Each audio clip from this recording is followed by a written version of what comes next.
triangle royal, c'est ça. Ça veut dire qu'on fait trois diagonales l'une à la suite de l'autre.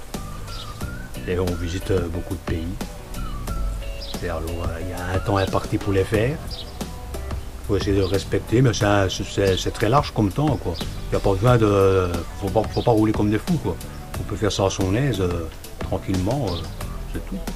Donc c'est une chouette expérience à faire.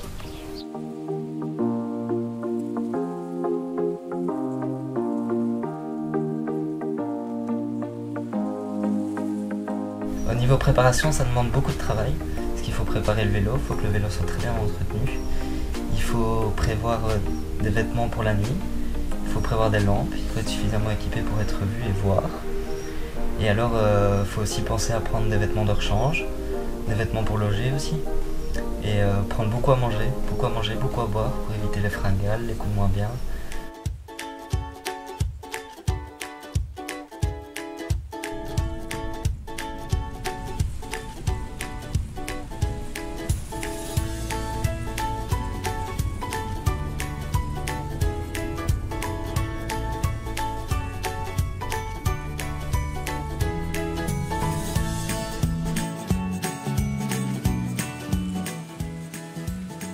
Faire une petite diagonale Chimay jusqu'à Mazet, puis on enchaînera avec une deuxième Mazet constante et on terminera par une troisième avec constante Chimay. Voilà, avec un petit arrêt à mi-parcours dans un hôtel à Thames pour pouvoir récupérer un peu, se ressourcer pour le lendemain et réattaquer très tôt le matin.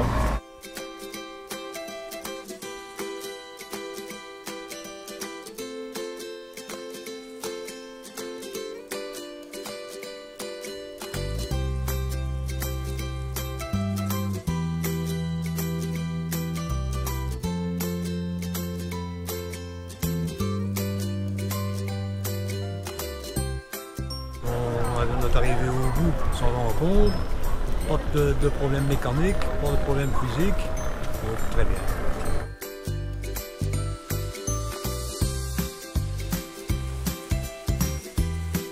Très longue, très chaude, très venteuse, mais n'empêche qu'on a quand même pris grand plaisir à la faire, surtout dans l'état d'esprit où ça se fait. Donc on peut dire que c'était une journée très très positive, même si elle était très longue.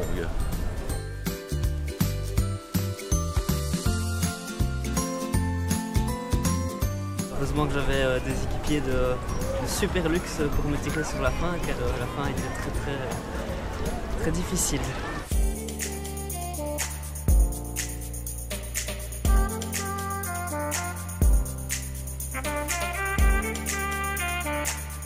Très bien débuté, parce que quand on s'est levé ce matin, il n'y avait pas un nuage dans le ciel. C'est vrai qu'il faisait un petit peu frisqué, mais voilà, on bénéficie d'une journée magnifique. On en prend d'autant plus de plaisir.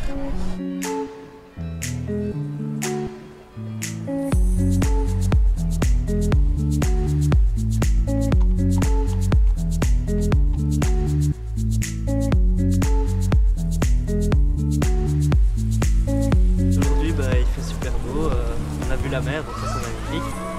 Et voilà, les sensations sont relativement bonnes. On va le vent favorable pour retourner, donc ça sera autrement qu'hier, parce qu'hier le vent était favorable. Mais sinon, à part ça, tout va bien. On vient de manger, on a bien mangé, mais maintenant on peut pédaler. Très bien. Il n'y a plus qu'à la terminer.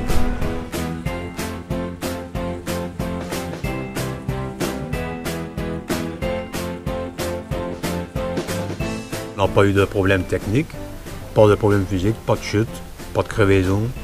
Donc c'est déjà une bonne chose. On a eu quelques embûches avec le parcours parce qu'il y avait des travaux passés par là, mais ça fait partie des diagonales et des triangles d'or. Hein. C'est ça qui fait leur charme d'ailleurs. Il y a eu une très bonne entente. Et voilà, on a passé de très bons moments. D'autres moins bons parce que la fatigue arrivant sur la fin, voilà. Tout le monde a tenu compte de l'autre et a réagi en fonction des besoins de l'autre. Ça, c'est une expérience formidable au niveau humain. Au niveau personnel, c'est toujours la recherche de la satisfaction personnelle, mais en tenant compte de beaucoup de critères, hein, comme par exemple être à l'écoute de son corps, parce que ça fait quand même beaucoup d'heures sur le vélo. Par moment, si on a un petit coup de mou, il faut quand même tenir compte que les autres ils sont bien dans le rythme, qu'il faut faire un petit effort pour y rester. Et puis quand ce coup de mou est passé, de nouveau on se sent très bien. C'est une grande satisfaction puisque c'était un défi physique un petit peu hors norme. Mais en ayant des coéquipiers qui m'ont bien aidé à gérer, j'ai pu arriver au bout. Difficilement, mais j'ai pu arriver au bout. Et au final, on avait quand même 635 km et près de 2500 mètres de dénivelé, dont une grosse partie sur le retour. Donc les cuisses ont bien chauffé, les mollets aussi.